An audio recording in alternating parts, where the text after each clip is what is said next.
ओम अग्ने स्वाहा अग्ने विद्महे अग्ने धीमहि तन्नो अग्निः प्रचोदयात्। नमस्कार। आज हम ऋग्वेद की उस प्राचीन दुनिया में गोता लगा रहे हैं जहां शब्द गढ़े जाते थे और प्रकृति की हर शक्ति को देवता माना जाता था। बिल्कुल। हमारे पास जो स्रोत सामग्री है, ऋग्वेद, अग्नि, इंद्र, वरुण, उषस स्तोत्र के कुछ चुने हुए अंश, वो हमें उस समय के 4 बहुत ही महत्वपूर्ण देवताओं से मिलवाते हैं: अग्नि, इंद्र, वरुण और उषस। हाँ। हम ये समझने की कोशिश करेंगे कि ये जो स्तोत्र हैं, ये मंत्र हैं, ये क्यों रचे गए, इनका असली मतलब क्या था। हाँ, ये बहुत जरूरी सवाल है, क्योंकि ये सिर्फ पूजा के गीत नहीं थे। ये उस जमाने का जीवन दर्शन थे। उनका समाज कैसे चलता था और खासकर यज्ञ की पूरी व्यवस्था का आधार थे ये। यज्ञ का आधार कैसे? देखिए, हर देवता को जब बुलाया जाता था तो उसका एक खास मकसद होता था। कोई शायद भौतिक समृद्धि के लिए, कोई रुकावटें हटाने के लिए। अच्छा। तो कोई दुनिया में, सृष्टि में एक नैतिक व्यवस्था, एक बैलेंस बनाए रखने के लिए। यज्ञ अपने आप में एक तरह से पूरे ब्रह्मांड का छोटा रूप था, और ये देवता उस कॉस्मिक ड्रामा के, कह सकते हैं, मुख्य किरदार थे। दिलचस्प। मतलब ये सिर्फ बाहर की शक्तियों को बुलाना नहीं था, बल्कि एक पूरी व्यवस्था को समझने की कोशिश थी। बिल्कुल। ठीक है, तो चलिए फिर इस ज्ञान के सागर में उतरते हैं। शुरुआत करते हैं अग्नि देवता से। उनका जिक्र तो ऋग्वेद के बिल्कुल पहले मंडल, पहले सूक्त में ही आ जाता है। हाँ, सबसे पहले एक बहुत ही प्रसिद्ध श्लोक है, अग्निमीळे पुरोहितम यज्ञस्य देवम ऋत्विजम होतारम रत्नधातमम। इसमें ये जो पुरोहितम शब्द है ना, इसने मुझे हमेशा सोचने पर मजबूर किया है। मतलब एक देवता पुरोहित कैसे हो सकता है? हाँ, ये बहुत अच्छा सवाल है, और यहीं से अग्नि के जो कई पहलू हैं वो सामने आते हैं। पुरोहितम का मतलब है, शाब्दिक अर्थ है, जिसे आगे रखा गया है। आगे रखा गया है। हाँ, अग्नि यज्ञ वेदी पर सबसे आगे होते हैं, और वो देवताओं और हम मनुष्यों के बीच एक पुल, एक सेतु का काम करते हैं। हमारी प्रार्थनाएं, हमारी आहुतियां, वो अग्नि के जरिए ही देवताओं तक पहुंचती है। अच्छा, तो वो एक तरह से मैसेंजर हुए? मैसेंजर से भी ज्यादा, वो मध्यस्थ हैं, एक पवित्र कनेक्शन बनाते हैं। इसी श्लोक में उन्हें यज्ञस्य देवम ऋत्विजम भी कहा गया है। हाँ। मतलब वो यज्ञ के देवता भी हैं और ऋत्विज भी। ऋत्विज यानी यज्ञ कराने वाला मुख्य पुजारी। तो वो प्रक्रिया भी है और प्रक्रिया को चलाने वाले भी।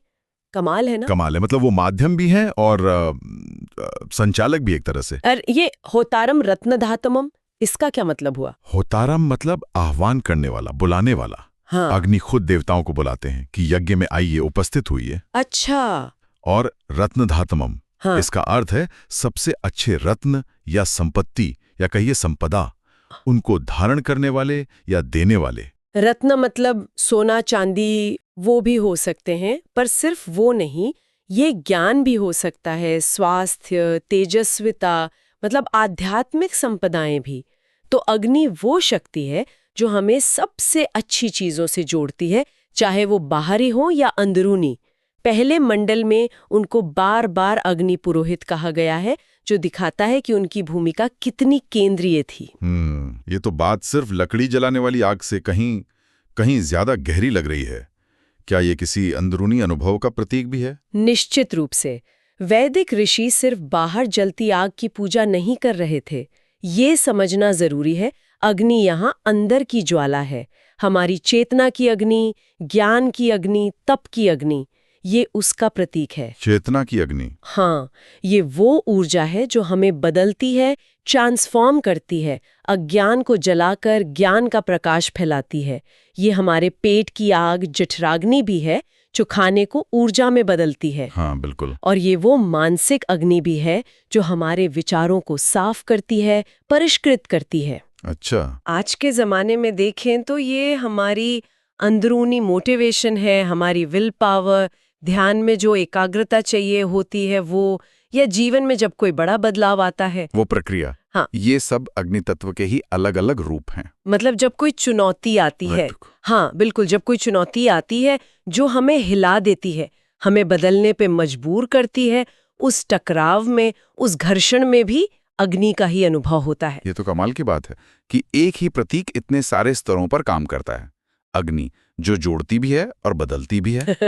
चलिए अब उस देवता की तरफ बढ़ते हैं जो बाधाओं को तोड़ने के लिए जाने जाते हैं, इंद्र। हाँ, इंद्र, देवताओं के राजा। ऋग्वेद में इंद्र का जिक्र बहुत बार आता है, और खासकर वृत्र के साथ उनके युद्ध का। हमारे स्रोत बताते हैं कि इंद्र ने वृत्र नाम के एक असुर को मारकर बादलों में कैद पानी को आजाद कराया था। ये लाइनें, इंद्र ने वृत्र द्वारा रोके गए मेघों वर्षा को मुक्त किया, ये बहुत शक्तिशाली लगती हैं। हाँ, इंद्र और वृत्र का जो संघर्ष है वो ऋग्वेद के सबसे नाटकीय और कह सकते हैं महत्वपूर्ण किस्सों में से एक है।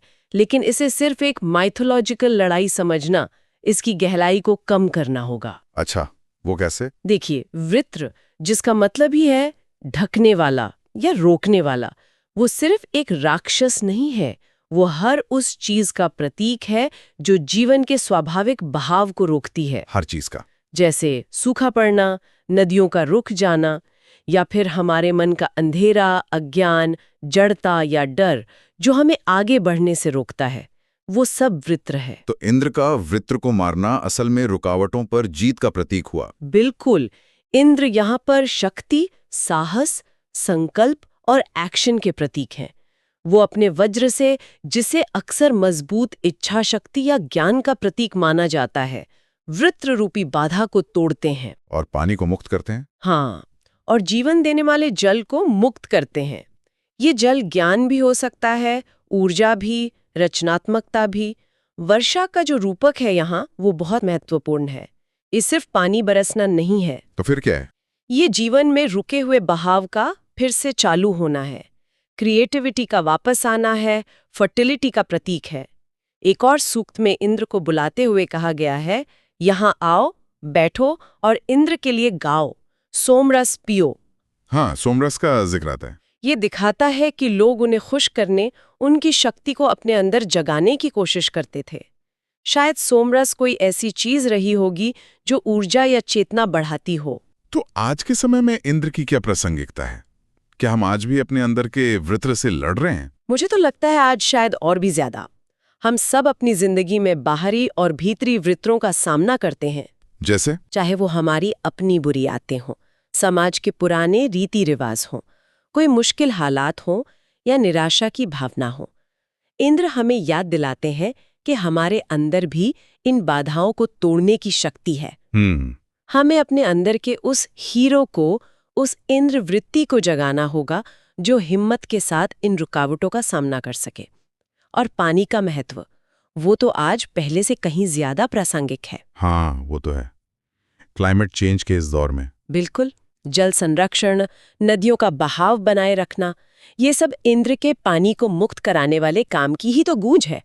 ये हमें प्रकृति की ताकतों का सम्मान करने और संतुलन बनाए रखने की प्रेरणा देता है। ये वाकई सोचने वाली बात है कि कैसे ये प्राचीन प्रतीक आज भी इतने मायने रखते हैं। अच्छा, इंद्र की शक्ति और एक्शन के बाद अब बात करते हैं वरुण देवता की। हाँ, वरुण। ऋग्वेद में उनका भी जिक्र है, और जैसा कि स्रोत बताते हैं, कभी-कभी इंद्र के साथ मिलकर भी। जैसे मंडल 1 के सूक्त 17 में, मैं इंद्र, वरुण, उन शाही स्वामियों से सहायता मांगता हूं। ये जोड़ी दिलचस्प है, शक्ति और व्यवस्था। वरुण का चरित्र इंद्र से काफी अलग है। जहां इंद्र तूफानी योद्धा हैं, उथल पुथल मचाने वाले, वहीं वरुण शांत हैं, गंभीर है, और वो ब्रह्मांडीय व्यवस्था के रक्षक है। उन्हें ऋत का स्वामी कहा गया है। ऋत, ये क्या है? ऋत एक बहुत गहरा वैदिक शब्द है। इसका मतलब है ब्रह्मांड का नैतिक और भौतिक नियम। वो सच, वो अंदरूनी व्यवस्था जिससे सूर्य उगता है, मौसम बदलते हैं, समाज चलता है। वरुण इसी ऋत के पालन करता है। अच्छा, तो वो नियम बनाने वाले और लागू करने वाले देवता हुए। बिल्कुल। वो न्याय, नैतिकता, सच्चाई, पारदर्शिता और जिम्मेदारी के देवता है। तो जब इंद्र और वरुण को एक साथ पुकारा जाता है, तो इसका मतलब ये है कि हमें सिर्फ शक्ति नहीं, बल्कि न्याय के साथ शक्ति चाहिए। सही समझा? संतुलन की जरूरत को दिखाता है। सिर्फ शक्ति तो विनाशकारी हो सकती है अगर उसमें नैतिकता का दिशा निर्देश ना हो। वरुण का काम ये पक्का करना है कि सब कुछ अपनी सही जगह पर हो, नियमों का पालन हो। उन्हें सर्वज्ञ भी माना जाता है। कहते हैं उनकी हजारों आंखें हैं जिनसे कुछ भी छिपा नहीं है। बाप रे। और वो अपने पाश यानी फंदे से नियम तोड़ने वालों को पकड़ते हैं। ये पाश शायद कर्म के सिद्धांत का या अपराध बोध का प्रतीक हो सकता है। ये रित का विचार और वरुण की भूमिका, ये तो आज के समय में बहुत प्रासंगिक लगते हैं, खासकर जब हम कानून, नैतिकता, पारदर्शिता, जवाबदेही, इन सब की बात करते हैं। निश्चित रूप से वरुण का संदेश आज के समाज के लिए शायद पहले से भी ज्यादा महत्वपूर्ण है। रूल ऑफ लॉ, नैतिक आचरण, ट्रांसपेरेंसी, नेताओं और संस्थाओं की जवाबदेही, ये सब वही मूल्य हैं जिनका प्रतिनिधित्व वरुण करते हैं। हाँ, उनका एक गहरा संदेश ये भी है कि सच और ब्रह्मांडीय नियम यानी रित वो अपने आप लागू होते हैं। आप उन्हें अनदेखा कर सकते हैं, लेकिन उनके नतीजों से बच नहीं सकते। प्रकृति और समाज को चलाने वाले अदृश्य नियम हैं और उनका सम्मान करना जरूरी है। वरुण हमें आत्मनिरीक्षण करने, अपनी जिम्मेदारियों के प्रति सजग रहने की प्रेरणा देते हैं। और यहाँ ये सवाल उठता है, क्या आज का समाज जो बाहरी नियमों पर इतना निर्भर है, उस अंदरूनी नैतिक कंपास को, उस रित की भावना को कहीं खो तो नहीं रहा है? ये सचमुच एक गहरा सवाल है जिस पर सोचना चाहिए। चलिए अब थोड़ा आगे बढ़ते हैं और संक्षेप में ही सही पर दो और महत्वपूर्ण देवताओं की बात करते हैं जिनका जिक्र हमारे स्रोतों में है। उषस यानी भोर की देवी और सूर्य यानी सूर्यदेव। हाँ, उषस और सूर्य। ऋग्वेद में उषा की सुंदरता और उनके आने का वर्णन करने वाले कई खूबसूरत सूक्त हैं। जैसे श्रोत कहते हैं, दश्यति उषसा, मतलब उषा प्रकट हो रही हैं, अंधेरे को दूर कर रही हैं। कितनी सुंदर कल्पना है। और सूर्य के लिए भी स्तुतियां हैं जो उनके प्रकाश फैलाने और उनकी यात्रा का जश्न मनाती हैं, जैसे वो प्रकाश फैलाए। पहले ये मुझे शायद उतने महत्वपूर्ण नहीं लगते थे, पर अब लगता है इनका भी गहरा अर्थ होगा। बिल्कुल होगा। उषस और सूर्य का महत्व कम नहीं है, बल्कि वे शायद सबसे प्रत्यक्ष, सबसे रोजमर्रा के अनुभव से जुड़े देवता हैं। उषस भोर की देवी, वो सिर्फ दिन की शुरुआत नहीं है। तो क्या है? वे हर दिन एक नई उम्मीद है, एक नई शुरुआत, अंधेरे पर रोशनी की जीत का प्रतीक है। ऋग्वेद में उनका वर्णन एक सुंदर युवती, एक नाचने वाली के रूप में किया गया है जो अंधेरे के कपड़े हटाकर दुनिया को जगाती है। वाह! वो चेतना का प्रतीक है जो रात की जड़ता और नींद को तोड़कर हमें एक्टिव करती है। उनका आना प्रेरणा देता है, ये याद दिलाता है कि हर रात के बाद सुबह जरूर आती है। और सूर्य, वो तो साक्षात ऊर्जा और प्रकाश के स्रोत हैं। हाँ, सूर्य तो जीवन के परम स्रोत हैं। वो सिर्फ बाहरी रोशनी नहीं देते, बल्कि ज्ञान का प्रकाश भी फैलाते हैं, अज्ञान के अंधेरे को दूर करते हैं। उन्हें अक्सर सब कुछ देखने वाली आंख यानी विश्वचक्षु कहा गया है। विश्वचक्षु। हाँ, उनका रोज पूरब से पश्चिम जाना भी ब्रह्मांडीय व्यवस्था यानी रित का एक और प्रमाण है। सूर्य ऊर्जा, स्वास्थ्य, जीवन शक्ति और स्पष्टता के देवता है। अगर उषा संभावना है, तो सूर्य उस संभावना की पूर्ति है। अच्छा, उषा संभावना, सूर्य पूर्ति। हाँ, ये दोनों मिलकर प्रकृति के उस अद्भुत साइकिल को दिखाते हैं जो लगातार चलता रहता है। अंधेरे के बाद रोशनी, सुस्ती के बाद एक्टिविटी, अंत के बाद नई शुरुआत। इनका महत्व शायद इसलिए भी ज्यादा है क्योंकि ये रोज होता है। ये हमें रोजाना रिन्यू होने का मौका देते हैं। तो आज हमने अग्नि की जोड़ने वाली और बदलने वाली शक्ति को समझा, इंद्र की बाधाओं को तोड़ने वाली वीरता को देखा, हाँ, वरुण के जरिए ब्रह्मांडीय व्यवस्था और नैतिकता के महत्व को जाना, बिल्कुल, और उषा और सूर्य में नई शुरुआत और ज्ञान के प्रकाश को महसूस किया। ये तो साफ है कि ये प्राचीन स्तोत्र सिर्फ देवताओं की कहानियां नहीं है। इनमें तो जीवन जीने का एक गहरा दर्शन छुपा है, मनोवैज्ञानिक समझ है, प्रकृति के लिए सम्मान है और आध्यात्मिक जागृति के सूत्र भी हैं।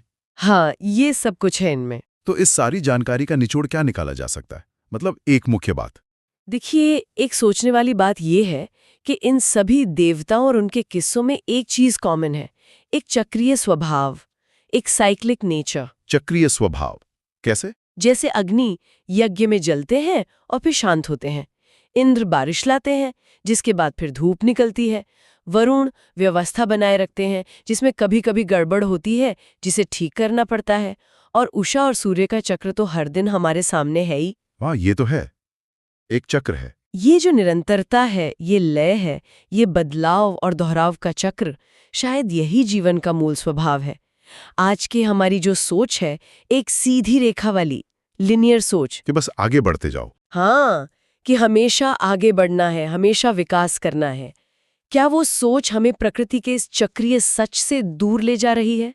शायद इन प्राचीन नजरियों को, इन चक्रों के प्रतीकात्मक अर्थों को गहराई से समझना हमें आज की जिंदगी की जो जटिलताएं हैं, उसके उतार चढ़ाव हैं, सफलताएं विफलताएं हैं, उन्हें एक ज्यादा संतुलित, एक ज्यादा सस्टेनेबल नजरिए से देखने में मदद कर सकता है। संतुलित नजरिया। हाँ, ये हमें सिखा सकता है कि हर अंत में एक नई शुरुआत छिपी है और हर चुनौती में बदलाव का, रूपांतरण का एक अवसर। ओम शांति ही शांति ही शांति ही।